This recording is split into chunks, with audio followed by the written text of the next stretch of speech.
Yes, let's continue after the break. हम लोग अभी भी रिवैल्यूएशन में ही है। रिवैल्यूएशन के कितने पॉइंट्स कर लिए? सबसे पहले entry for revaluation, property plant and equipment to revaluation reserves. फिर उसके बाद में रिवैल्यूएशन करने के बाद जो डेप्रिसिएशन आएगा वो रिवैल्यूड अमाउंट पे आएगा।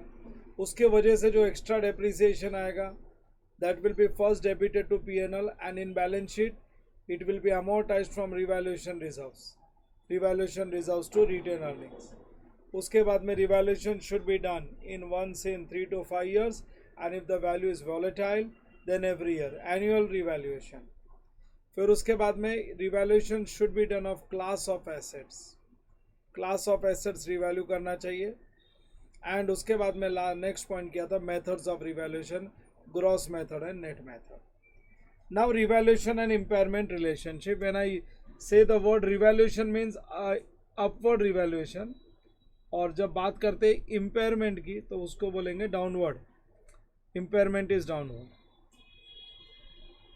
Downward revaluation. चलो अब ये समझाता हूँ, जरा क्लोज करो इसको, फर्स्ट लाइन को क्लोज करो। 1 2 3 4 5 6 7 8 lines will be sufficient.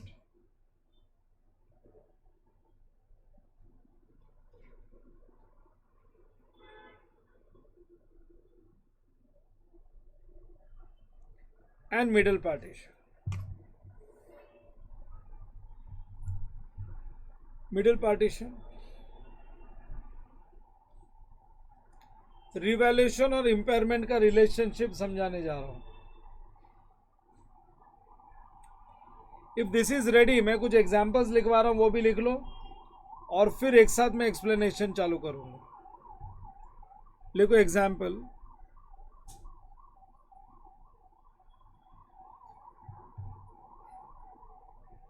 Example 1,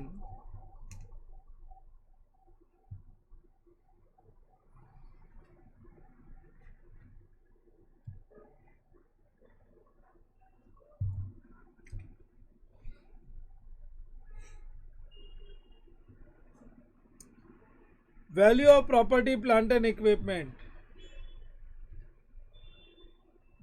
value of PPE,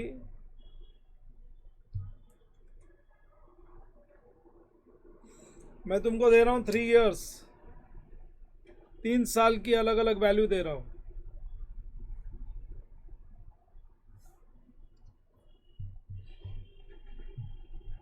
to 2018,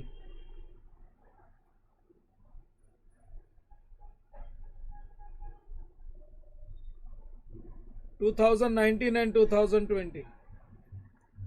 2018 में वैल्यू है 10,000, 2019 में वैल्यू है 15,000। तुम लिख लो एक बार, बाद में मैं समझाने के बाद ये एग्जाम्पल सॉल्व करूंगा। And 13,000 pass entries for evaluation.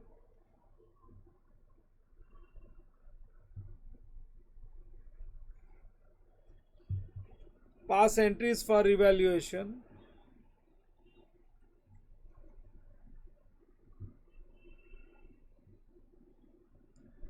Pass entries for evaluation for the year.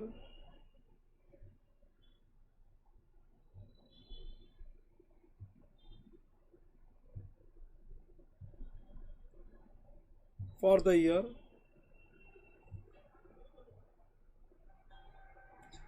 Pass entries for evaluation for the year 2019 and 2020.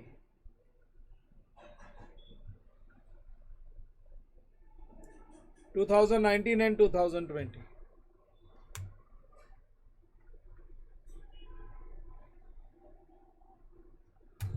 Solution.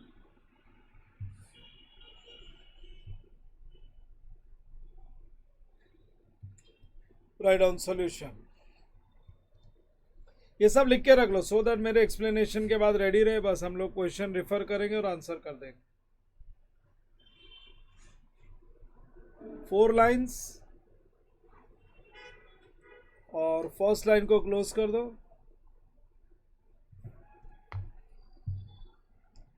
To 2019,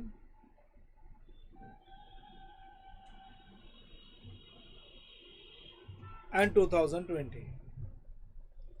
ये हो गया एग्जाम्पल 1.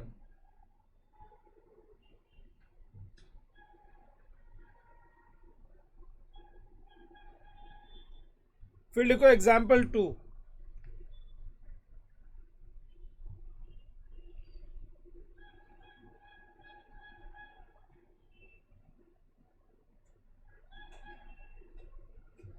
एग्जाम्पल 2.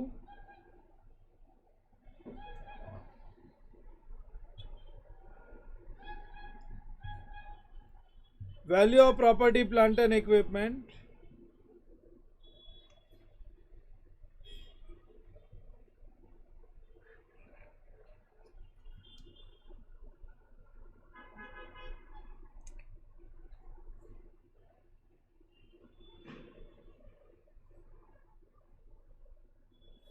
तीन डिवीजन कर दो 2018,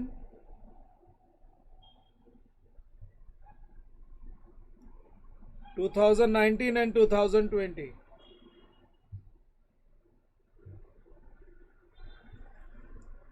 Past revaluation entries.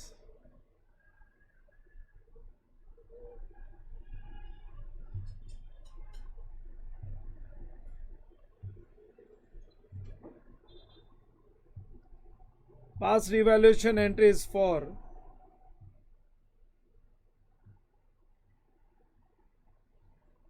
the year 2019 and 20.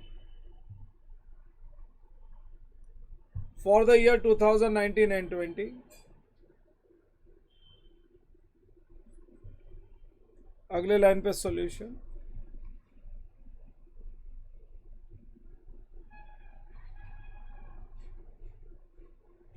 Four lines and middle partition.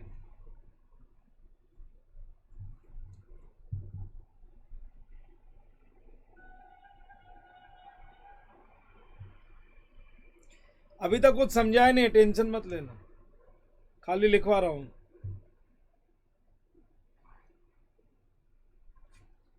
2019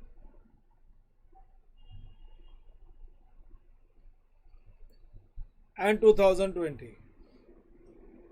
2019 and 2020. ये हो गए दो एग्जाम्पल.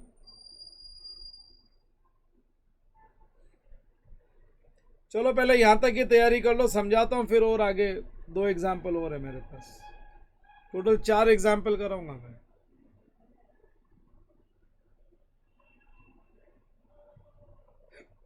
दो एग्जाम्पल तो लिखवा दिए, दो एग्जाम्पल और लिखाऊंगा.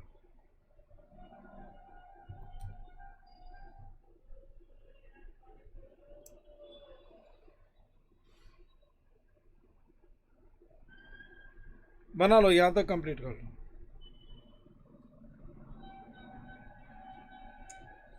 नहीं तो और दो एग्जाम्पल भी लिखे लो ना, छोड़ो ना. एग्जाम्पल 3 लिखो.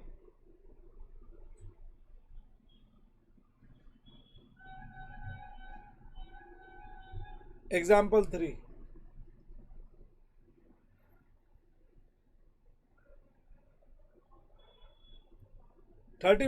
March 2016.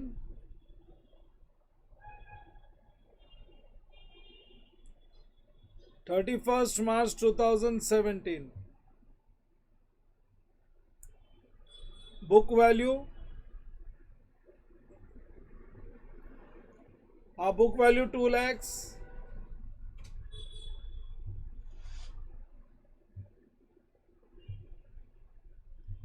And fair value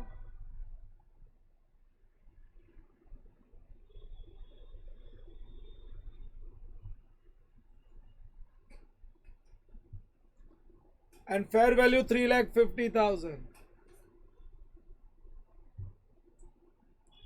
Fair value 3,50,000 and 31st March 17 fair value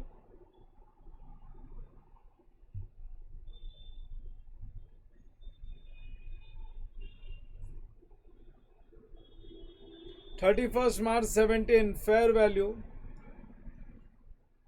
Choice 1. Choice 1 is 2,50,000.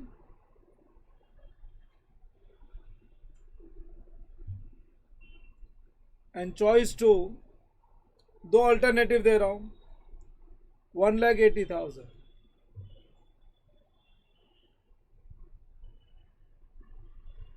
1,80,000 अपने को 2 साल की एनटीसी पास करनी है 2016, लेकिन 17 में दो चॉइस है, 2017 में दो अल्टरनेटिव्स है। सी ये सब पहले से लिखवा रहा हूँ सो दैट मेरे एक्सप्लेनेशन के टाइम पे हमको पॉज नहीं आए। Solution 1 2 3 4 count 4 lines,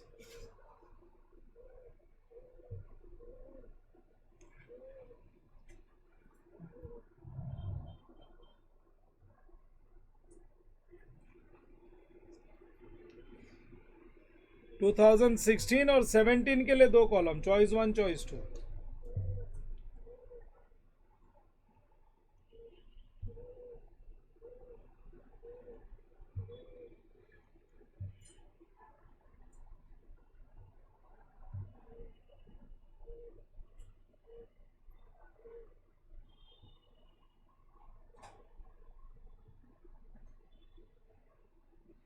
choice 1 choice 2। चलो ठीक हो गया यहां तक। एक एग्जांपल और लिख लो बस, फिर मैं उसके बाद शुरू करता हूं।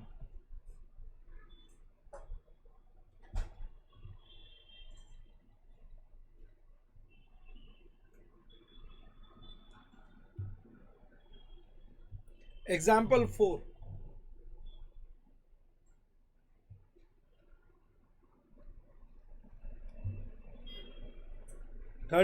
March 16, 31st March 17, 31st March 16 book value 2 lakhs and fair value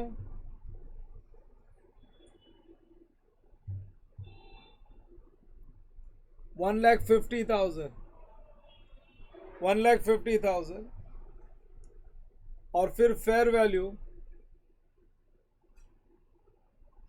दो चॉइस, वापस से दो चॉइस, 31st March 17 को फेयर वैल्यू चॉइस नंबर 1 1,80,000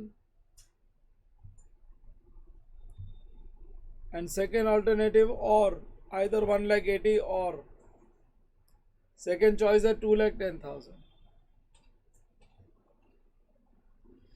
चलो तैयारी हो गई अपनी, बनाएंगे solution.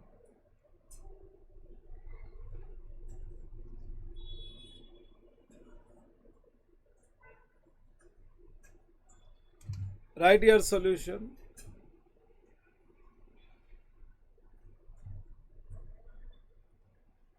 As usual 4 lines,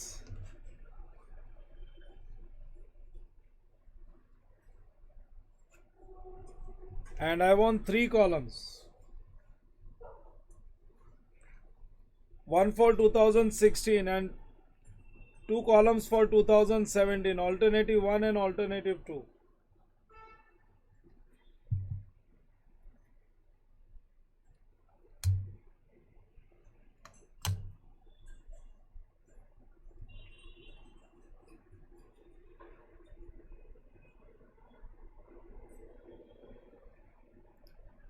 Two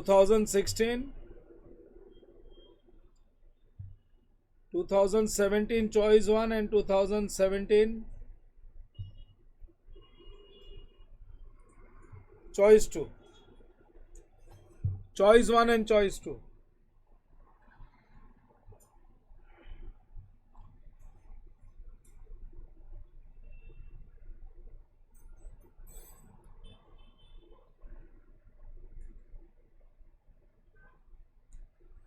चलो हो गया सब लिख के, अब आ जाओ इधर, अब मैं समझाने का काम करता हूँ।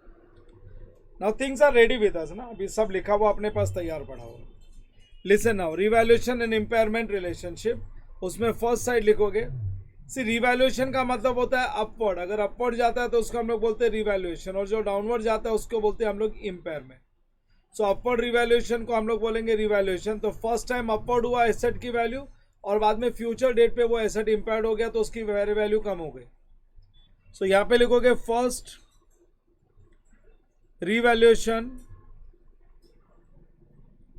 अपवर्ड, मैं एरो के लिए लिख रहा हूं, first revaluation upward, subsequent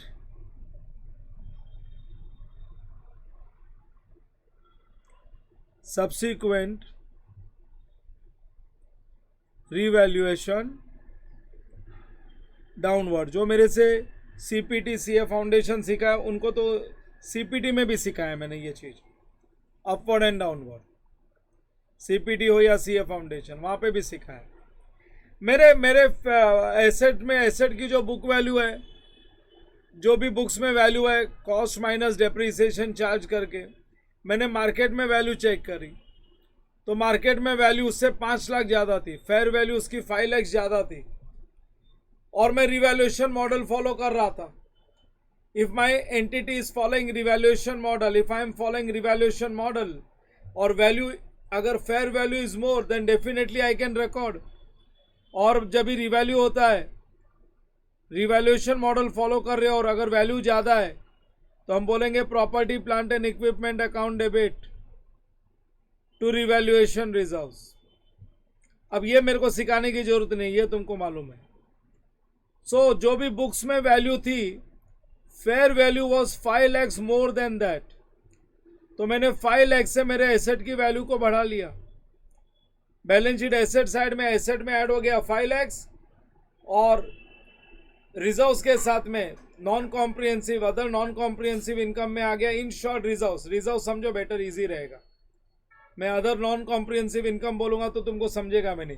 liability side में रिजर्व्स, बैलेंस शीट माइंड में तो वही बैलेंस शीट चलनी चाहिए पुरानी। एसेट्स 5 लाख से इंक्रीज हो गया, लाइबिलिटी में रिवैल्यूएशन रिजर्व्स आ गया,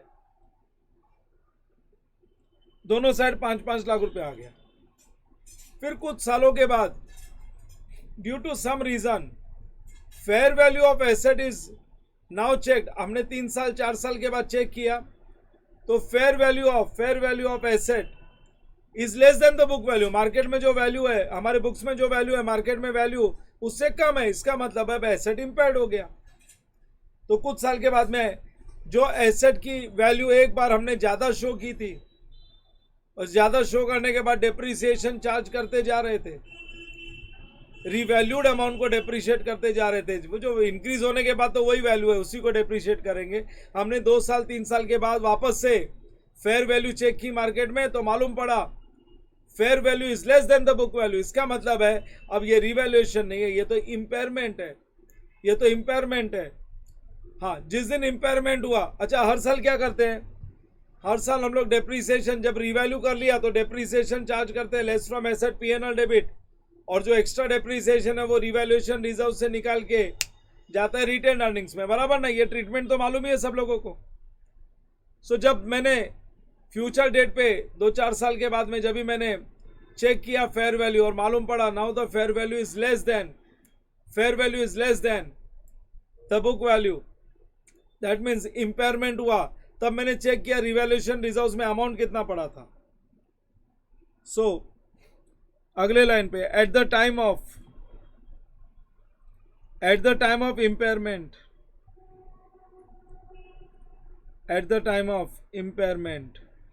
इम्पेयरमेंट का मतलब है downward revaluation. Now the fair value is less than the book value. At the time of impairment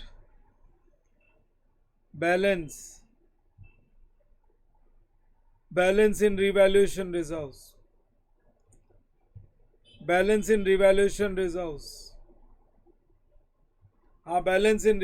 reserves was revaluation reserves में 4 लाख रुपया पड़ा था, क्योंकि वो एक्स्ट्रा डेप्रिसिएशन अमोर्टाइज करते हैं ना, तो 1 लाख रुपया हमने अमोर्टाइज कर दिया।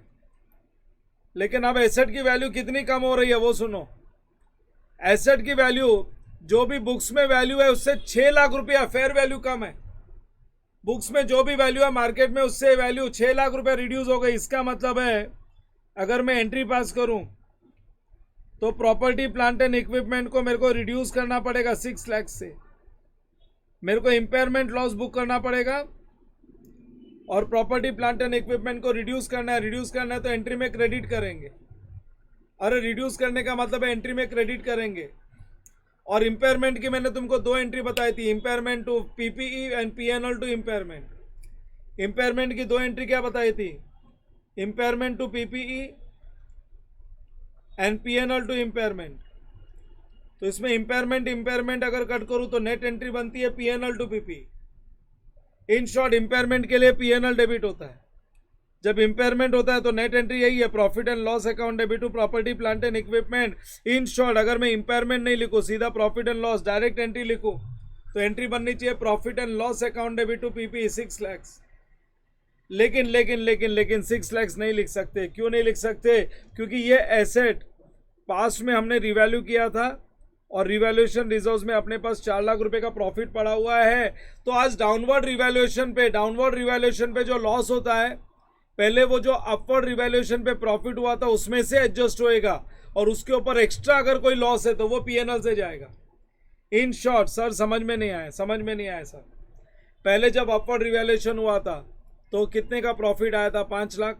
5 लाख का प्रॉफिट रिवैल्यूएशन रिजर्व्स में क्रेडिट किया। तो आज अगर 6 लाख का लॉस हो रहा है तो सीधा पीएनएल डेबिट मत करना, पहले वो जो पुराना रिवैल्यूएशन के समय अपवर्ड हो या डाउनवर्ड रिवैल्यूएशन तो है, पुराना जो रिवैल्यूएशन करते समय प्रॉफिट आया था पहले वो प्रॉफिट माइनस करना। उसके बाद में भी ओवर एंड अबाउट दैट अगर कोई लॉस है तो फिर पीएनएल डेबिट करना। मतलब लॉस शुड बी एक्चुअल। ऐसा नहीं कि एक साइड रिवैल्यूएशन रिजर्व दिखाओगे, एक साइड लॉस दिखाओगे। अरे जब बढ़ा था तो प्रॉफिट आया था ना, तो जब कम हुआ तो वो पूरा प्रॉफिट हटाना पड़ेगा। हम ये नहीं बोल सकते बढ़ा हुआ प्रॉफिट अलग, कम हुआ प्रॉफिट। अरे सेम एसेट है, सेम एसेट की वैल्यू जब बढ़ी थी तब रिवैल्यूएशन रिजर्व क्रिएट हुआ था, जब कम हुआ तो पहले रिवैल्यूएशन रिजर्व खत्म करने का। तो रिवैल्यूएशन रिजर्व में 4 लाख रुपया पड़ा है, तो मेरी एंट्री बनेगी, पहले वो हम लोग खत्म करेंगे। Revaluation reserve account debit, revaluation reserve account debit 4 lakh, लेकिन loss over and above that further 2 lakh है, तो उसके लिए profit and loss account debit. Profit and loss account debit. Sir revaluation reserves होता ही नहीं तो, सपोज रिवैल्यूएशन रिजर्व्स नहीं होता तो फिर profit and loss to PP, क्योंकि इंपेयरमेंट की नेट एंट्री यही आती है ना, impairment to PP, PNL to impairment, PNL to PP. So अगर रिवैल्यूएशन रिजर्व्स नहीं है तो फिर सीधा पीएनएल, लेकिन है तो पहले वो खपेगा, पहले उसको खपाओ, उसके बाद में प्रॉफिट एंड लॉस। सो ये first revaluation upward and subsequent revaluation downward. दूसरा केस, फर्स्ट इंपेयरमेंट बाद में revaluation. In short first revaluation downwards and subsequent revaluation upwards. उल्टा अभी है, सब्सिक्वेंट रिवैल्यूएशन अपवर्ड्स।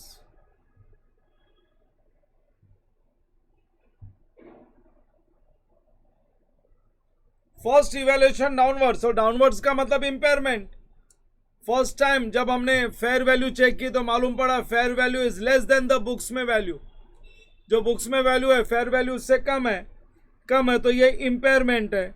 इंपेयरमेंट की अगर फाइनल एंट्री पास करूं, impairment loss to PP, PNL to impairment cut हो गया, फाइनल एंट्री पास करूं तो profit and loss to PPE. तो मैंने जब फर्स्ट टाइम चेक किया तो मेरे एसेट की फेयर वैल्यू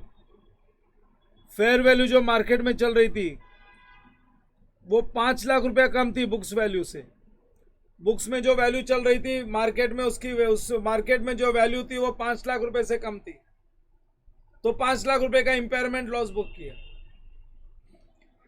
फिर कुछ सालों के बाद वापस से जब हम लोग ने फेयर वैल्यू चेक की मार्केट में, तब मालूम पड़ा अब मेरे बुक्स में जो वैल्यू है प्रॉपर्टी प्लांट एंड इक्विपमेंट की, मार्केट में उससे वैल्यू 6 लाख से बढ़ गई। मेरे बुक्स में जो भी वैल्यू है मार्केट में 6 लाख रुपए ज्यादा मिल रहा है बेचने पे, मार्केट में 6 लाख रुपए ज्यादा मिल रहा है बेचने से। So value of PPE, value of PPE, value of PPE अब 6 लाख रुपए से बढ़ गई value.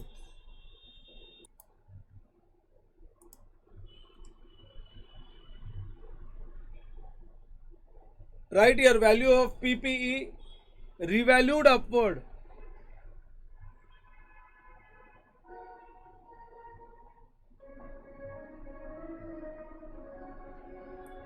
revalued upward by rupees 6 lakhs. Revalued upward by rupees 6 lakhs.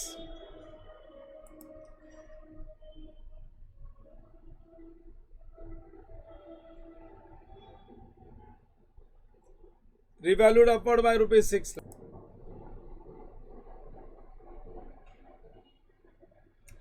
Revalued upward by rupees 6 lakhs. So asset की वैल्यू अब इंक्रीज हो गई। अब इंक्रीज हो गई ना, तो अब क्या करने का? फर्स्ट रिवैल्यूएशन डाउनवर्ड था, सब्सिक्वेंट रिवैल्यूएशन में प्रॉफिट आया, तो तुम बोलोगे सर प्रॉफिट आया मतलब अब पीपी की वैल्यू बढ़ानी पड़ेगी 6 लैक्स, और ये तो रिवैल्यूएशन रिजर्व्स में जाना चाहिए। नहीं, अगर पास्ट में लॉस हुआ है तो पहले वो लॉस की रिकवरी होगी। मैंने पीएनएल डेबिट कितना किया था? 5 लैक्स, तो पहले वो 5 लैक्स का पीएनएल जो है वो क्रेडिट होगा। तुम ये नहीं बोल सकते हो ये एसेट पे एक जगह पे लॉस एक जगह पे प्रॉफिट, या तो प्रॉफिट होगा या लॉस होगा। इसके ऊपर जो एक्स्ट्रा प्रॉफिट आता है वो रिवैल्यूएशन रिजर्व्स, एक्स्ट्रा प्रॉफिट आता है वो रिवैल्यूएशन रिजर्व्स। अरे तुम ये नहीं बोल सकते कि इस पे प्रॉफिट है क्या लॉस है, या तो प्रॉफिट होगा या लॉस होगा। देखो पहले 5 लाख का प्रॉफिट आया था और फिर उसके बाद में 6 लाख का लॉस आया, तो एक्चुअली स्पीकिंग मैं बोलूंगा 1 लाख का लॉस हुआ।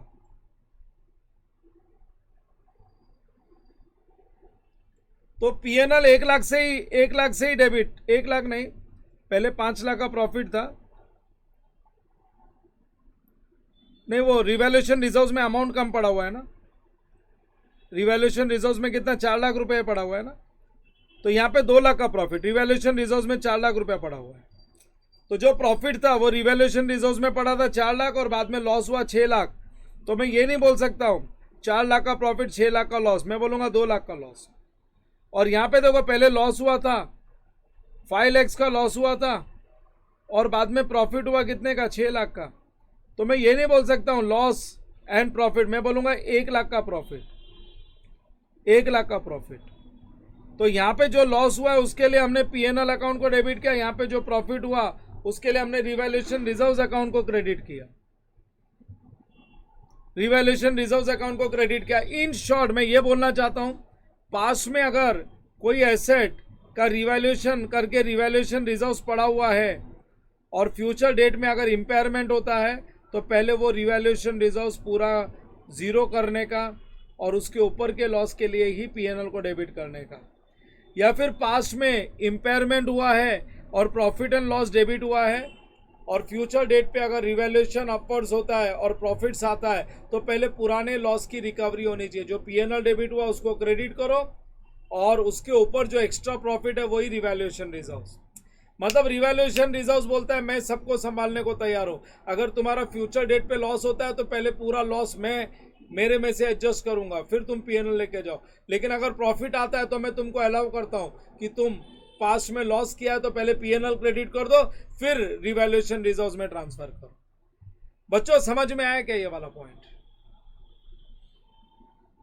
Yes all of you, have you all understood this? अब इससे रिलेटेड अपने पास 4 एग्जाम्पल्स है, अपने पास है ना, इससे रिलेटेड 4 एग्जाम्पल्स है। ये चारों एग्जाम्पल हम लोग सॉल्व करते हैं तो अपने को और क्लैरिटी आएगी। We will solve this 4 examples. Look at the first example, ये मेरा पहला example. All of you look at the first example. क्या लिखा हुआ है? प्रॉपर्टी प्लांट एंड इक्विपमेंट कितने का है? 10,000। 2018 में 10,000 है लेकिन 19 में 15,000 है, तो बोलो 10 से 15, 10 से 15 वैल्यू इंक्रीज हुई ना? अगर वैल्यू इंक्रीज हो गई तो एंट्री क्या पास करेंगे हम लोग?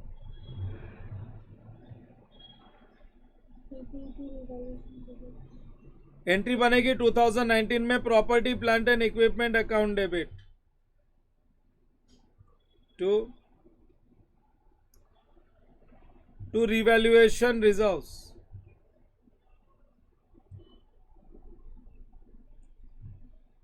$5,000 से इंक्रीज हो गया,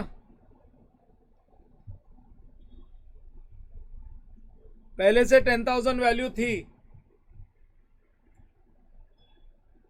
और 5,000 इंक्रीज कर दिया, तो अब प्रॉपर्टी प्लांट एंड इक्विपमेंट की बुक्स में जो वैल्यू है वो 15,000 हो गई। नाउ द वैल्यू इज 15,000, बराबर। लेकिन अगले साल में 15,000 से हो गई 13,000। इसका मतलब है इंपेयरमेंट डाउनवर्ड। बोलो पहले प्रॉफिट कितना कमाया था 5,000, और आज लॉस कितना कर रहे हो 3,000, 3,000 कैसे हो रहा है? 15 से 13 होएगा तो 3,000 का लॉस होता है। 2,000, 15,000 वैल्यू है, यहाँ पे दिखती है ना वैल्यू, 15,000 से 13,000 हो रही है, तो लॉस कितना हुआ 2,000, 2,000 का लॉस हुआ। पहले 5,000 का प्रॉफिट कमाया था, आज 2,000 का ही लॉस हुआ, तो बोलो एक्चुअल लॉस हुआ क्या कुछ? अगर एक्चुअल लॉस नहीं हुआ तो पीएनएल डेबिट होगा ही नहीं ना। हैव यू गॉट इट और नॉट? तुम्हारे रिवैल्यूएशन रिजर्व्स में आज इतना पैसा पड़ा हुआ है कि ये लॉस को एडजस्ट कर सके। हम कितने लॉस, कितने अमाउंट के लॉस तक रिवैल्यूएशन रिजर्व्स को एडजस्ट कर सकते हैं बोलो? 5,000 तक। तो अपना तो खाली 2,000 का लॉस है, तो बोलो डाउनवर्ड रिवैल्यूएशन के लिए एंट्री क्या पास करेंगे?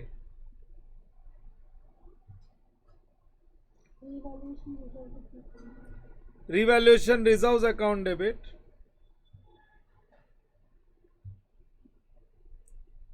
Revaluation reserves account debit to PPE 2,000। So 15,000 की वैल्यू पड़ी थी, उसमें से 2,000 माइनस कर दिया तो हो गया 13,000।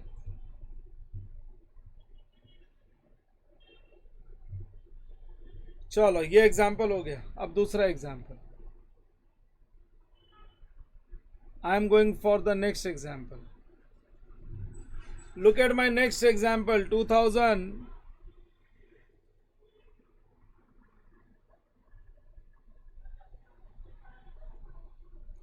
अच्छा, मैंने वैल्यू नहीं दी तुम लोगों को।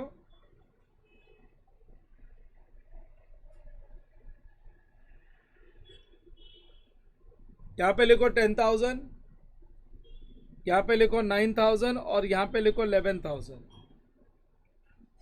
ये लो, अब 3 वैल्यू दे दी मैंने। I have given you 3 values, just check now. First 10,000 से 9,000 हो गया, तो ये इंपेयरमेंट हुआ, तो फर्स्ट रिवैल्यूएशन डाउनवर्ड। बोलो एंट्री क्या पास करेंगे?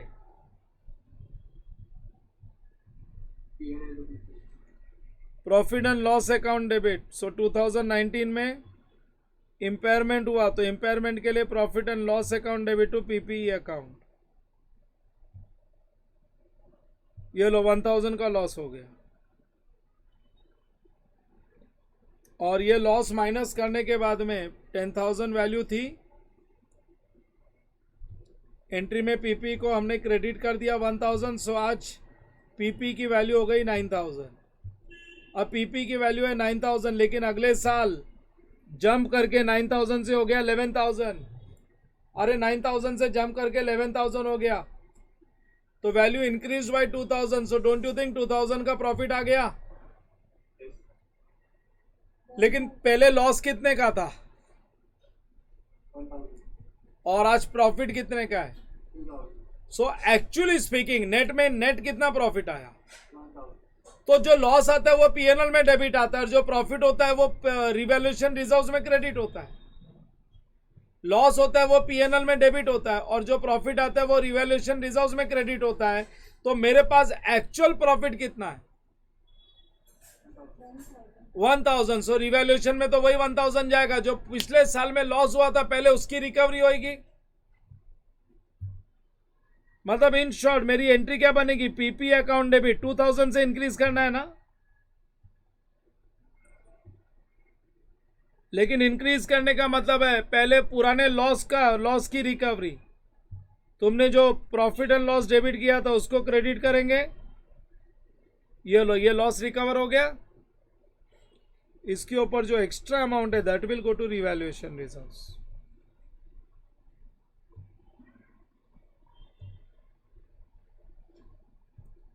बच्चों समझा क्या? सो इससे पीपी की वैल्यू, अब पीपी की वैल्यू अगर मैं चेक करूं, सो पीपी की वैल्यू हो गई कितनी, 9000 थी प्लस 2000 और ऐड कर दिया हमने, डेबिट कर दिया ना, ये लो 11000 का हो गया। Value of property plant and equipment is now 11000, this is now 11000। All right, अभी तो मेरे पास 2 एग्जाम्पल हो रही है पॉइंट समझाने के लिए। I have got further 2 examples.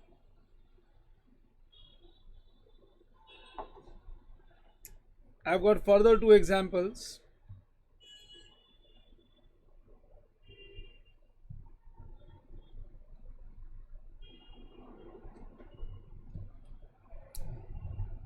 हाँ, ये एग्जाम्पल में देखो क्या दिया है मैंने, 31 मार्च 16 को बुक्स में वैल्यू थी 2 lakhs, लेकिन फेयर वैल्यू है 3,50,000। तो बोलो 31 मार्च 16 को फेयर वैल्यू इज मोर, 1,50,000 से फेयर वैल्यू ज्यादा है, बराबर ना। तो फेयर वैल्यू ज्यादा है तो मैं प्रॉफिट बुक करूंगा। बोलो प्रॉफिट बुक करके क्या एंट्री पास करेंगे हम लोग,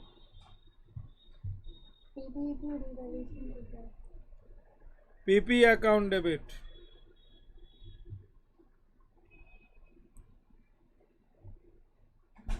टू रिवैल्यूएशन रिजर्व्स 1,50,000। मेरा प्रॉपर्टी प्लांट एंड इक्विपमेंट जो 2 lakhs का था, साथ में 150 और डेबिट हो गया। तो अब प्रॉपर्टी प्लांट एंड इक्विपमेंट की रिवाइज बुक वैल्यू जो है, बुक वैल्यू हो गई 3,50,000। ये एंट्री पास करने के बाद में जो रिवाइज वैल्यू है 3,50,000 हो गई, बराबर ना। अब ये 350 से कंपेयर करूंगा अगले साल, चॉइस नंबर 1 वो बोलते हैं 31 मार्च 17 को अगर ये 350 से 250 हो गया, वैल्यू डिप हो गई, कम हो गई 350 से 250, तो 1 लाख का लॉस होएगा, 1 लाख का लॉस होएगा। Is this actual loss? Is this actual loss? I am asking all of you. पहले साल में प्रॉफिट कितना कमाया था और आज वैल्यू डाउनवर्ड हुई है सिर्फ 1 लाख, तो एक्चुअल लॉस तो हुआ नहीं ना। एक्चुअल लॉस नहीं हो तो पीएनएल डेबिट करेंगे क्या? और रिवैल्यूएशन रिजर्व्स में एडजस्ट करके भी 50,000 बचने वाला है ना। तो बोलो क्या एंट्री पास करेंगे हम लोग?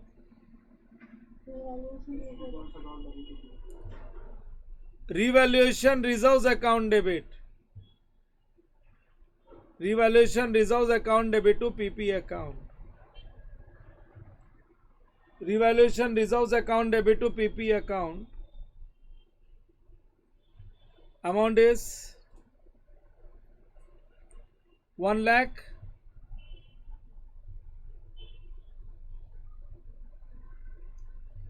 Amount is 1 lakh.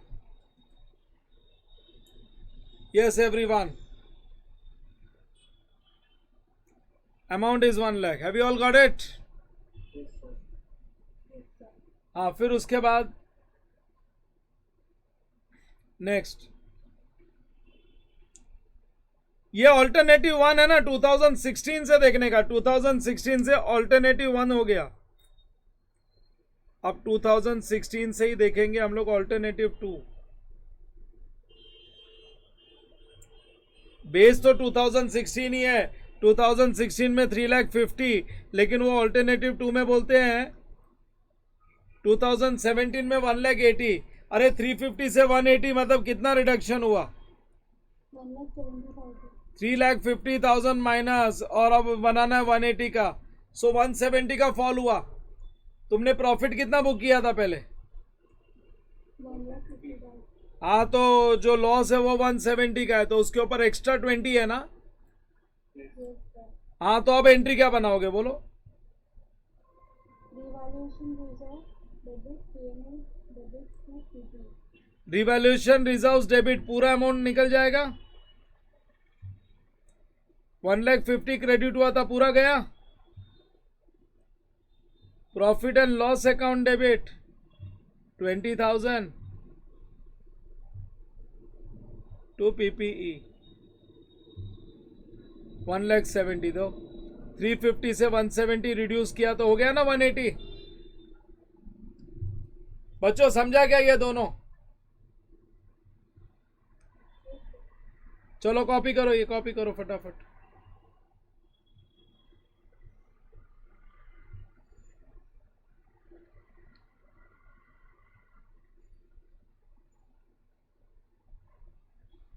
Copy this.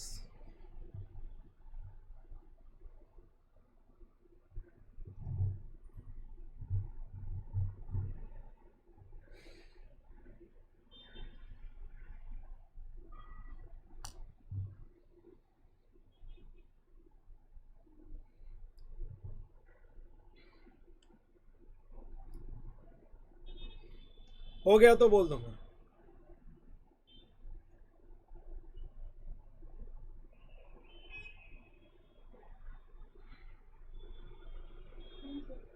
चलो डन. अब जाएंगे लास्ट एग्जाम्पल पे. We will go to the last example. देखो रिवैल्यूएशन कितना कितना लंबा चला. This is my last example. मेरा बुक वैल्यू 2 लाख है. 2 लाख से फेयर वैल्यू 150 हो गया, कम हो गया ना. Fair value reduce by 50,000. तो पहले मैं इम्पेयरमेंट लॉस बुक कर रहा हूं. Profit and loss account debit to PPE. So PPE में 50,000 रिड्यूस करने से अब पीपीई की वैल्यू हो गई, रिवाइज बुक वैल्यू हो गई 1,50,000. 2 लाख था, उसमें से 50,000 रिड्यूस कर दिया, अब हो गया 1,50,000. अब ये 150 से दो ऑल्टरनेटिव. ऑल्टरनेटिव 1 बोलते 180 की वैल्यू बनाओ. 150 से 180 की वैल्यू बनाओ. ये देखो ऑल्टरनेटिव 1 बोलते 180 बनाओ. इसका मतलब है 30,000 से बढ़ाओ. Yes, sir. अगर 30,000 से बढ़ाएंगे तो पुराना लॉस कितना है? 50,000. 50,000 का लॉस है, और अभी 30,000 बढ़ेगा तो कुछ प्रॉफिट हुआ या लॉस ही रिड्यूस हुआ? Loss to do. प्रॉफिट होगा तो रिवैल्यूएशन रिजर्व आएगा ना. Yes, sir. जब तक पूरा पीएनएल 50,000 क्रेडिट नहीं होता रिवैल्यूएशन रिजर्व नहीं आ सकता है. सो दो value has increased but revaluation reserve नहीं आएगा. मेरी एंट्री बनेगी property plant and equipment account debit to profit and loss account. अभी भी 20,000 का रिवर्सल बाकी है. और चॉइस नंबर टू में बोलते हैं 1,50,000 से इसको बनाओ 2,10,000. 1,50,000 से बनाओ 2,10,000. ये देखो 2,10,000. तो 150 से 210, 60,000 का इंक्रीज है. पहले लॉस हुआ था 50 का, अब प्रॉफिट हो रहा है 60 का. तो अब रिवैल्यूएशन रिजर्व बनेगा ना. Yes, sir. 10,000 का रिवैल्यूएशन रिजर्व बनाएंगे हम लोग. So property plant and equipment account debit 150 से 210, so that is 60,000 to profit and loss account. पूरा जो लॉस बुक किया था उसको रिवर्स कर दिया, और इसके ऊपर जो एक्स्ट्रा आ गया that will go to revaluation reserves. with these 4 examples I have tried to clear your mind with this. मैंने ये कोशिश की है कि तुम्हारा माइंड एकदम क्लियर रहे. relationship of impairment and revaluation. Revaluation और impairment का relationship. बोलो बच्चों, समझ गया क्या? Yes. So this is done. अब इसके बाद अपना मेरा रिवैल्यूएशन हो गया. Methods for presentation is done. This was my concept number कौन सा था? ये 5th चल रहा था क्या 6th चल रहा था? चेक करो. मॉडल्स फॉर प्रेजेंटेशन 5th था ना.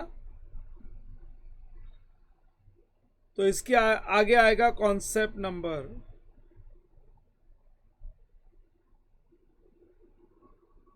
इसके आगे आएगा concept number 6th,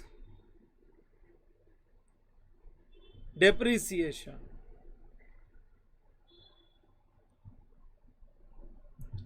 concept number 6 depreciation.